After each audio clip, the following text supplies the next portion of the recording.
Ta-da! And we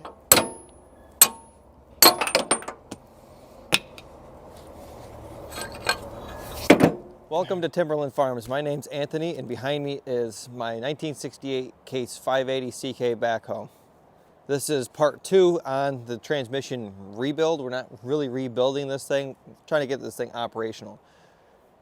If you're not familiar with this machine, check out last week's episode where we tore apart the front loader and got it over here where it's sitting now. We got it fired up. Today, hopefully, we're going to get this thing split in half and get access to the transmission so we can actually repair this thing. So I was able to get the front loader off here. I disconnected the hydraulic cylinders, prop this up so I can get to the bell housing bolts a little easier and the power steering cylinders a little easier. We have a couple bell housing bolts that I have to take off still. I'll take you along with that. Off camera, I took these bolts off the front bolster here so I could slide the front of the engine and all that assembly out from the machine itself. We're gonna have to get some blocks, put blocks underneath the transmission to hold that up, and then probably a floor jack or something to put underneath of the engine, oil pan or whatnot, to slide the whole front axle forward. We will be disconnecting right here, so everything in between from here forward is going to be all one unit.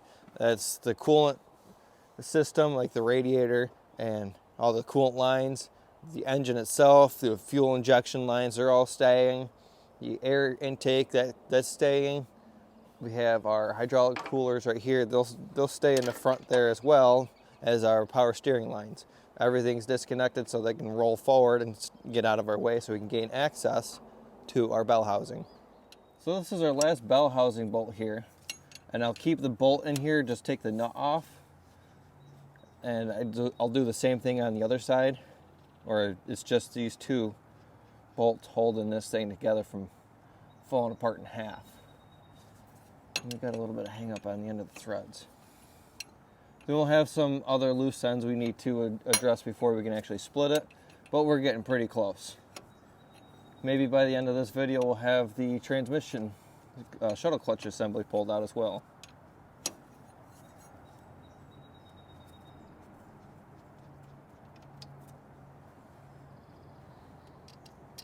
Just like that, that's ready to split in half now. Alright, so we have a couple hydraulic lines that we need to take off here on the front. This is the pressure side off the hydraulic pump that powers both the front loader and the backhoe attachment.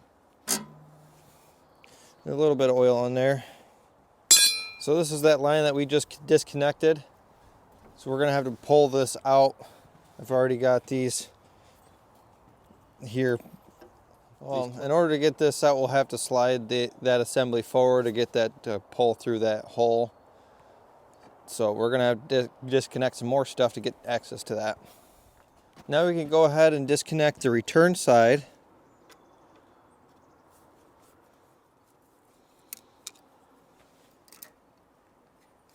So this is a T. It goes from either side of the loader, a mainframe where the hydraulic reservoir is built into the loader mainframe.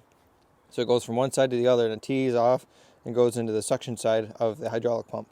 So we have to disconnect these rubber hoses on both sides, and then we have to take out these NPT fittings. It's like an 1.25 inch. I'm just going to cheat and just pull the pipe out of itself, out of the loader arms, and leave it connected to the hose.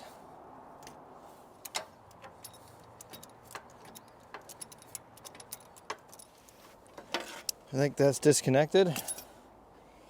Let's see. Oh yeah. No longer attached.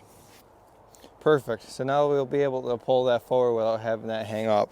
You probably have to wiggle it here and there trying to get it to work out with it, but these should just come right off. We only got 2 wires to disconnect here. We got the battery lead off the starter. That's got to come off. I guess there's 3 wires here because you got this white wire, you have the battery wire, and this other positive wherever that goes. This backhoe's going to get a full rewire on it. Let me put this nut back.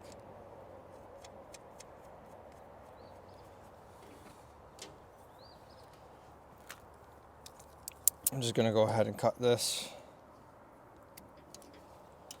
I don't know what that went to. Never actually did anything, so now we just got to go walk around this thing real quick and see if we find anything that we missed. Alright, so our power steering lines are disconnected. Our starter wire is disconnected. We have our bell housing bolts removed. Our fuel tank is shut off and the fuel is disconnected at the injection pump.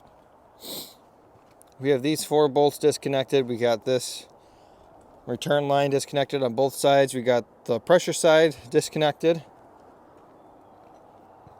We got this hydraulic cooler disconnected. Comes off the shuttle pump assembly stuff right here.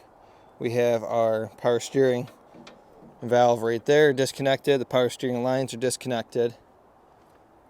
This is our fuel line, that's disconnected. Our fuel linkage, our throttle linkage here is disconnected. Our fuel shutoff was never even hooked up. That's what this is here. That's on, and then this is off. And that's good and disconnected. Our fuel return, it just sits, so that's technically already disconnected because it was never hooked up. Yeah, I think this is ready to split apart. We also got blocks underneath the back on both sides, and I wedged in some little 2x4s underneath the front axle so this doesn't pivot back and forth once it's disconnected from the front of the machine. But we got blocks there as well and underneath the axle.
Now we should be able to go ahead and pull the fuel tank out. I don't think there's anything holding it in here anymore.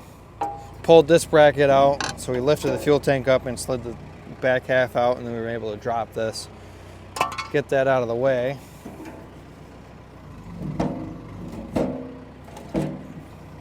Something's holding this up. Oh, there's a bolt up top. Yep, there we go.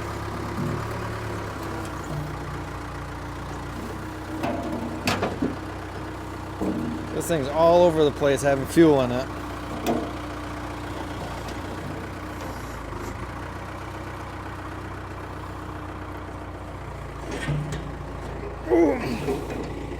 It's not heavy, it's just sloshing around like crazy. Doing that makes it so we can take this hydraulic valve off. This is part of the steering system.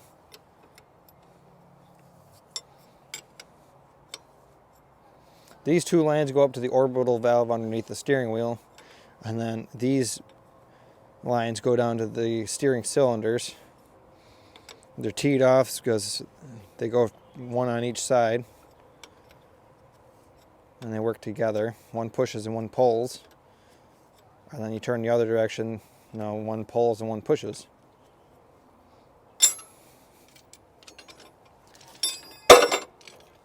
Now it's all separate. And we can remove this unit.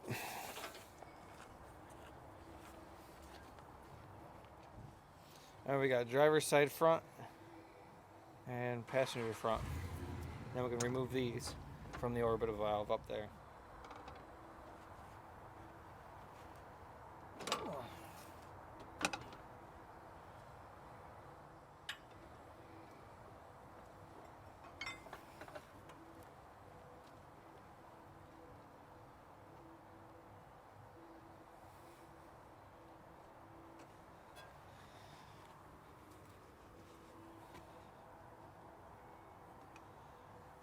Alright, we got one removed, on to the next.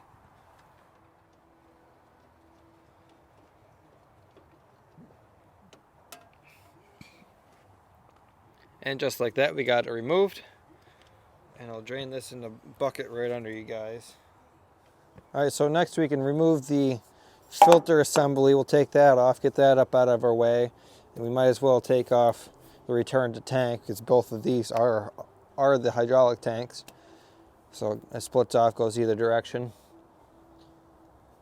So we'll take all that apart. We'll disconnect it up here, remove the filter housing, and then all of this plus the hose will come off this one unit when I disconnect it from the bottom of the tank.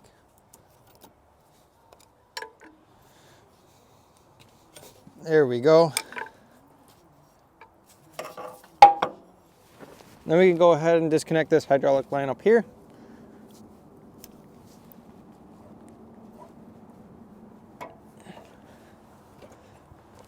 Now it's broke free, you could probably reach it from the top.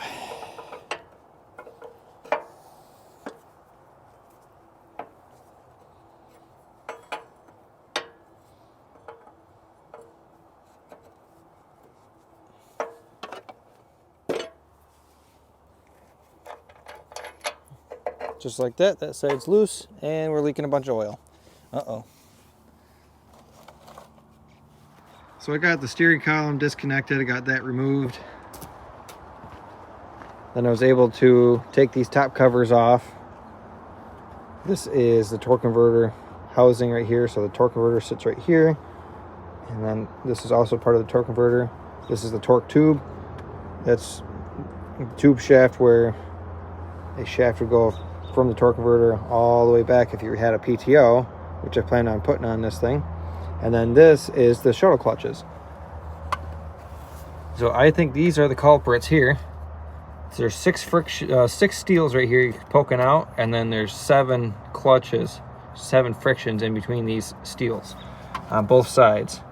So I need to find a kit that's got all these. So I need 6 steels and 7 frictions on both sides. So you want to spin one, the other one goes the opposite direction. That's how you get your forward and reverse. Well, other than that, I think we're going to call that a day. We'll catch back up on this another day, but it's going to be right now for you guys. Well, we can take off our ground that we just put on there. We got to take the toolbox out in order to get to the bolts that hold the transmission on.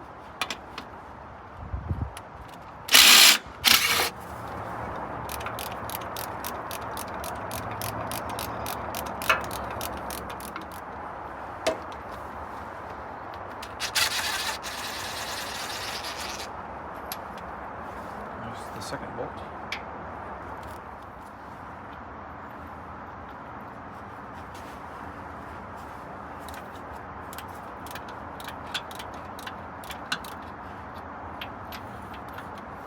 I'm only loosening these up for now.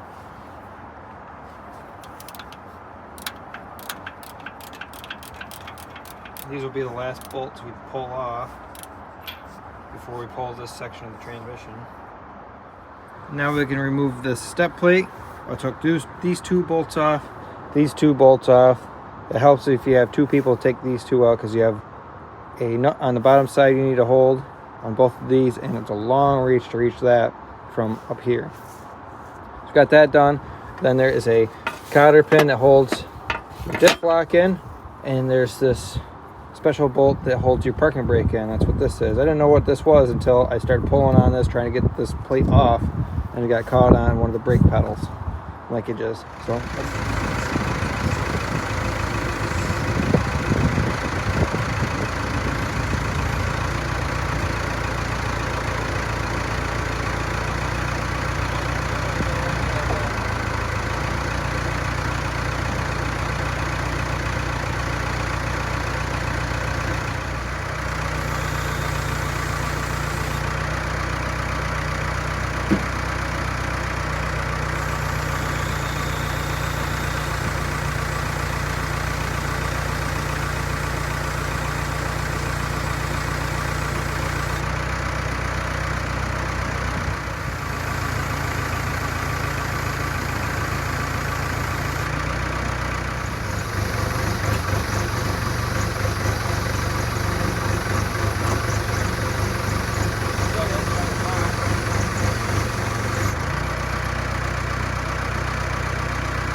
in order to get this clutch bracket off, we got to pull this. Pull this down here. Make sure the numbers or whatever they are face outward. So it goes back on this direction. It's like a counter shaft or something. And then this guy can come off.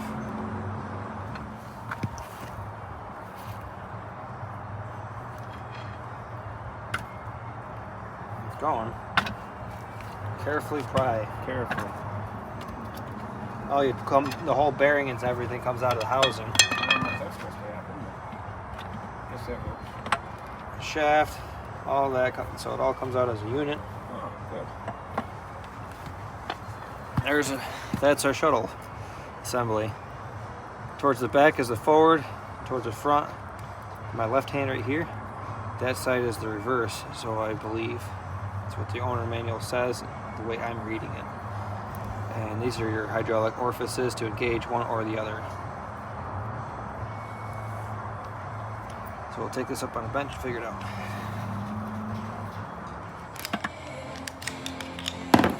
Get that off. Then this one is number 2. That upside down. It's got to be the right way. This is 3. Don't flip them over either. This is 4. That's 5.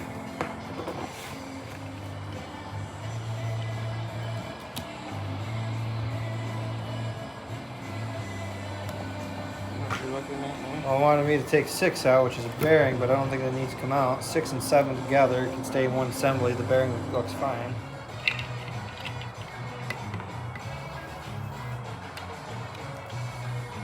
They don't look bad. No, that don't. Well, we have other issues on. I'll take it apart, see if they all look the same. You gotta separate them all and look at them. Then there's a dowel in there too. It's all out of there. Yeah, I got it right here. That's a steel. Looks good, ain't burnt or nothing.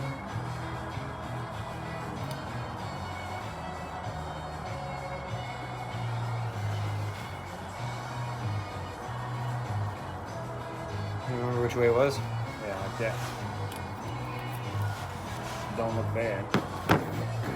Another steel. It's got a little color to it. I've seen them purple and stuff.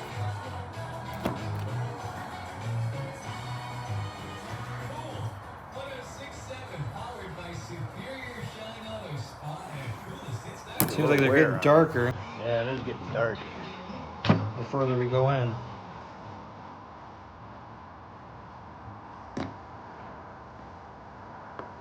This one's the darkest so far. Yeah, it's getting worse. Put the same amount of friction material on there. Oh, it's getting down. Got pieces missing out of it.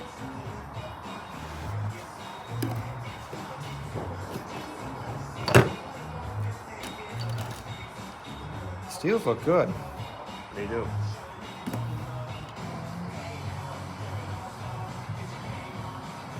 I don't see much there. I don't see anything saying it's not going to go in reverse.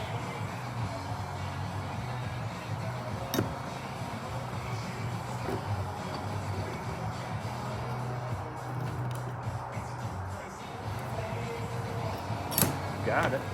Yeah. It don't look terrible. I don't see anything that's like all purple and right down to, you know, where that groove ain't there no more. It's like wore out. There is probably a clearance that you got to take a feeler gauge and go in between here, between those clutch packs, and see how much clearance you got when the spring and the snap ring and everything's on it. Does it have anything in the book about it? I'm sure it does. You got to read it. It'll have. It's got to have disassembly and diagnose. What to look for. So this one's the worst looking one out of them all. Yeah. Both sides. I mean, you might be able to take the one out of that other tractor, what you got there, take that power shuttle apart, and use some of them and use some of those. For as cheap as they are, I just go get new ones. $11 a piece. Yeah, that's pretty cheap. You got it apart. How many you got there? There's 14 of these total. There's 12 of these total. Yeah, those steels look fine. I don't see no purple or nothing on that. No Are they blue. wore down at all, or are they gonna be different clearance? It'd have a ridge on it. You know, where the friction is, but I don't see anything there.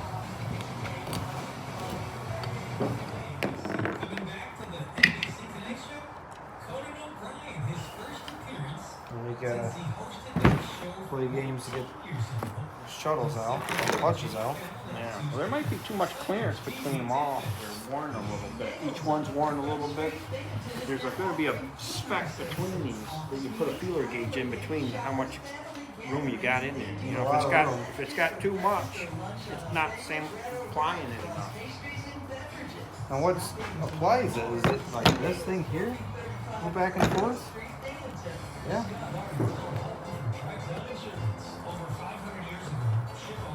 Unless there's some seals bad on this. It could be. You got bad O-ring seal. And this should be forward.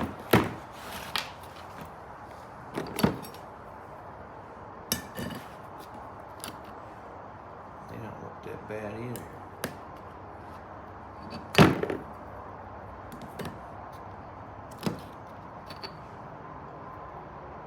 That one's getting some color.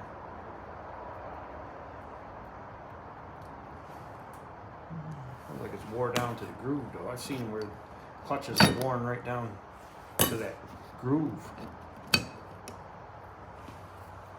And you still got groove on all of them.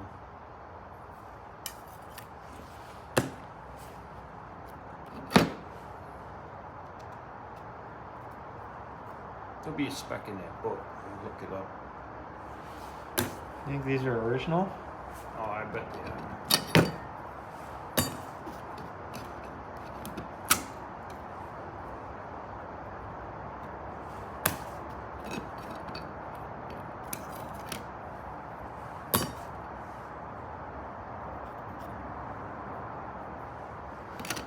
Oh, Looks pretty good. Not bad. I don't see anything.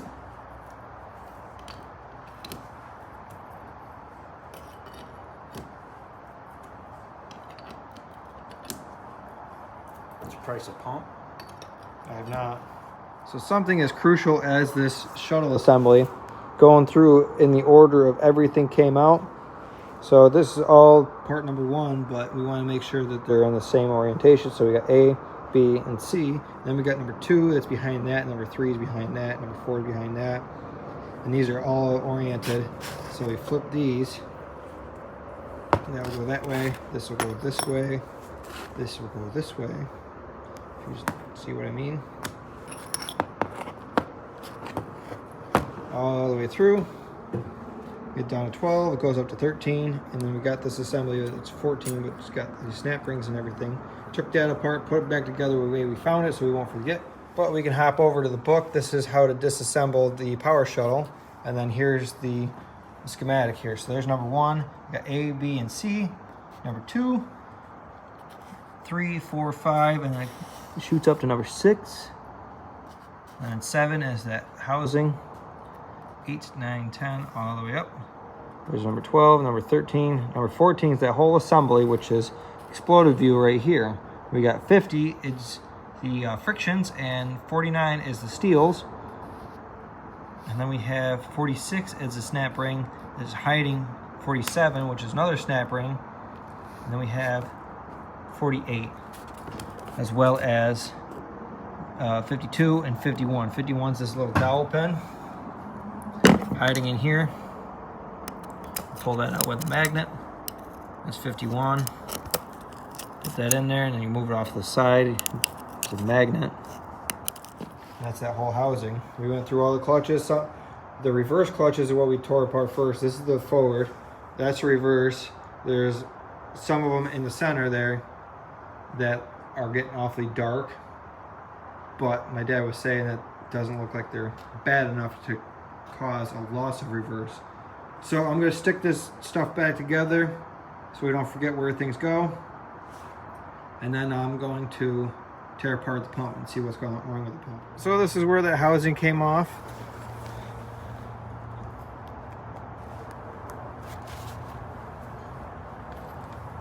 The output goes into the input of the 4-speed transmission right here. We have some washers here, spacers. There's a snap ring right there to prevent them from going back any further. But the end of this shaft is hollow to accept the shaft for the PTO.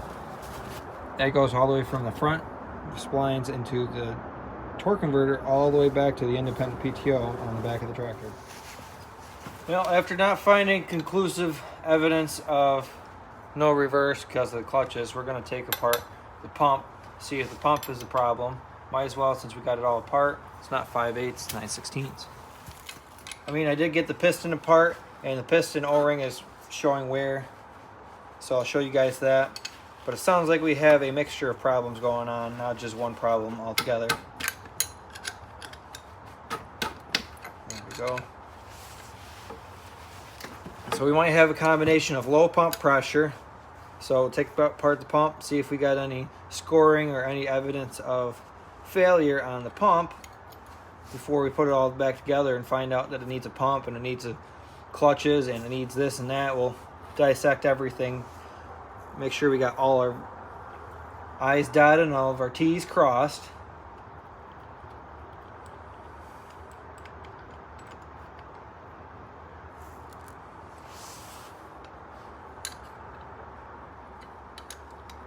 Well, got to use the open side of the wrench on this guy.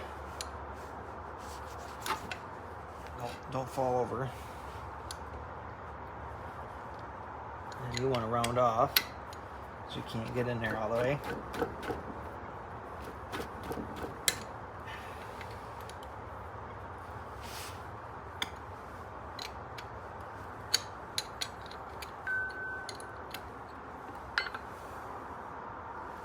So we'll tear apart the pump, see if we got anything going on there. I tore apart the piston that operates the clutches, forward and reverse. And it looks like the O-ring that's on the piston itself, I'll show you, that I pulled apart, is not the healthiest either.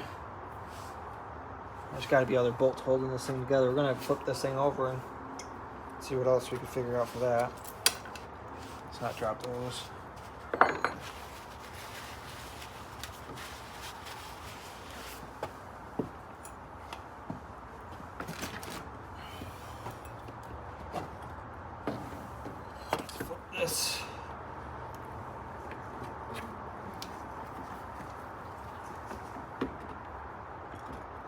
don't see anything holding that. Oh boy.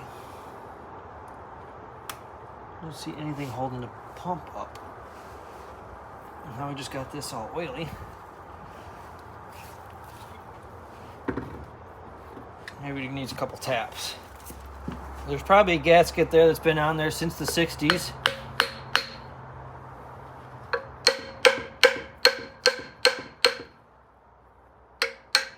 I mean, it ain't budging.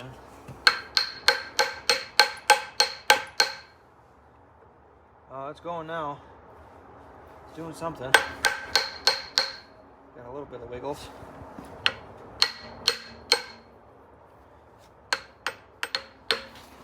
So I'm wondering if there's a pipe or something that goes up into the pump itself and holding that in, or like a dowel pin or something.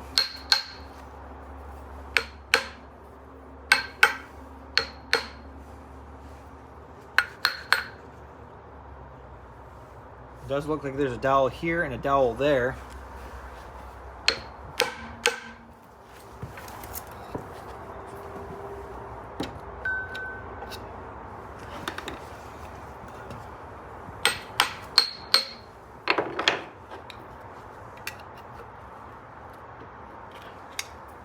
Leave the screwdriver on this side and hammer the other way.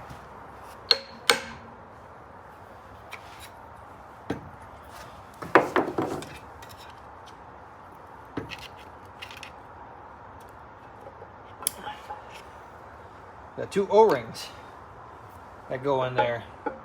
So when we reassemble this, I guess we'll maybe we'll get new O-rings. They do have dirt on them, but I think we can clean them off. It's all chewed up right there from I don't know what. I believe that would be the suction side. And that's all chewed up there too. I'll bring you in close to see that. But we'll put grease on there to hold them in once we get them clean. So we might have a pump issue combined with a bad piston O-ring, which is making things leak by, and in combination with worn out clutches. They're not completely worn out, but they are showing signs of wear. Like the reverse is showing way more wear than the forward clutch pack. So that would make me believe that, yeah, we don't have any reverse at all. And then we lose pressure because the fluid warms up, so it makes it have no gears at all later on once it warms up. So take a close look.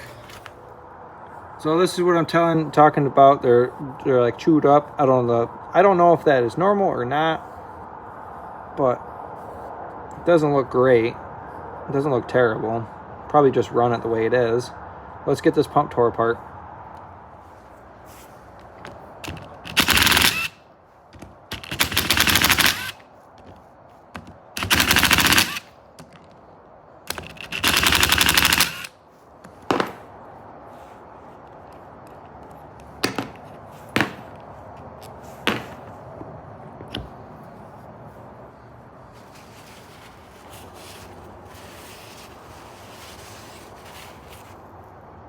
It doesn't look like there's excessive wear on that. You can even see the cross-hatching marks still from the factory.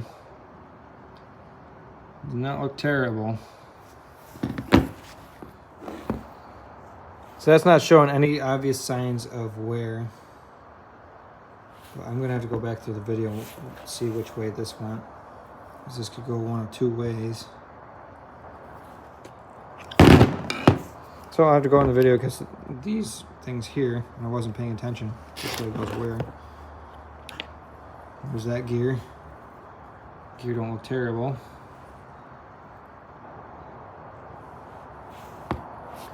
That goes this direction.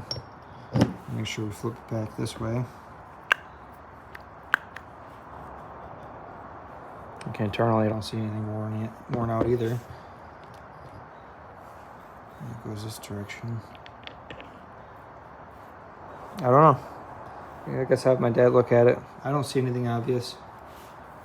Moving on. So this is the piston assembly.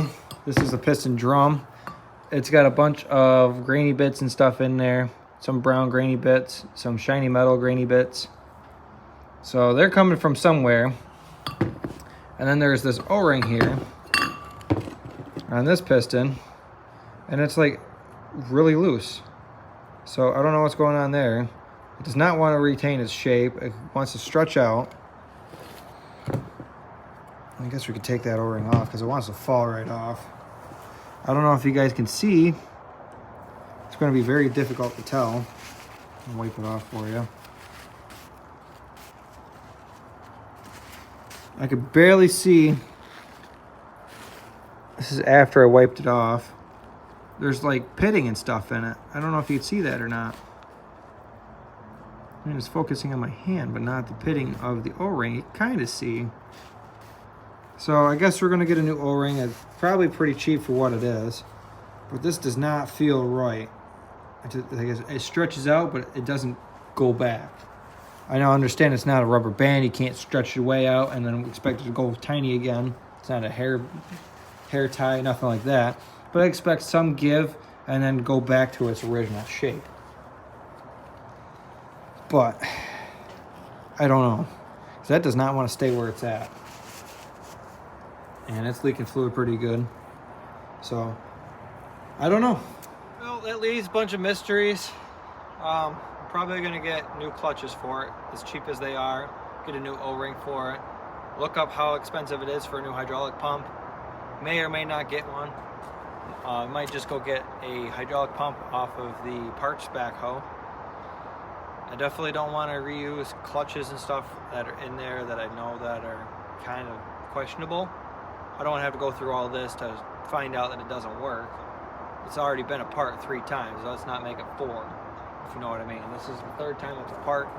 It's apart now. Might as well do it right. I haven't gone this far before I pulled the engine out. That's about it. So I think next week I'm going to go through. I want to paint this thing. I don't want it to look pretty. I want it to look good, but I don't want to put the effort into making it look pretty, if you know what I mean. There's a fox.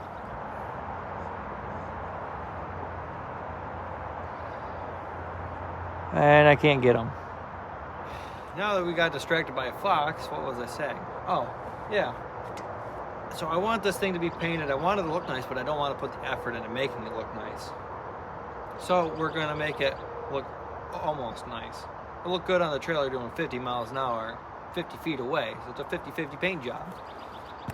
We're going to paint it all case power yellow. It's correct for the time period. If this is a later model 580CK, paint the whole thing. That's how they were in the later model 580CKs and 580Bs, and I think even the 580Cs were that color too. They later switched to the 580. On the 580E, it's got the case power tan with a brown, like my dad's case 580K. And before the case power yellow was case industrial yellow, which is a brighter, like sunflower yellow, and it had the red belly, like this one used to have. I mean, that's not the original red color. The original red color is closer to what's on my case 430 diesel farm tractor. I think I'd rather have the looks of the construction orangish yellow that's kind of going on with it. The cylinders have been painted that color before. This has been painted that color before. I painted this section here to cover up these bolts. So this paint right here is about a year old. Rattle can, of course, so it's not the greatest quality of paint. Because I did that whole bulkhead here where the front of the tractor is. Rattle can, because that was like all scratched up and everything. And I did 2 wheels, I think, on this side actually. No, it's the other side. I painted the wheels on that side, that color with rattle cans. And I really like that color, so we're going to go with that. Case IH doesn't have that paint, so we're probably going to go with Napa, see if they can mix us up some of that paint. So next week you can see us painting this tractor up and waiting for parts. So thanks for watching. Please like and subscribe. Stay tuned for more. And hopefully I'm helping you out if you run into the same scenario with your case 580CK. I think the case 580Bs are very, very similar. Even the case 430 and 530 Construction King backhoes before the 580 series came out. But If you take anything from this, please leave a like and share this. Maybe someone else will get some help from this, because I'm learning as I go, and I'm learning quite a bit. And I'm very glad I got that book to teach me as I'm going. But hopefully, in the end of this, we'll have a nice machine. Stay tuned for part 3. Yeah.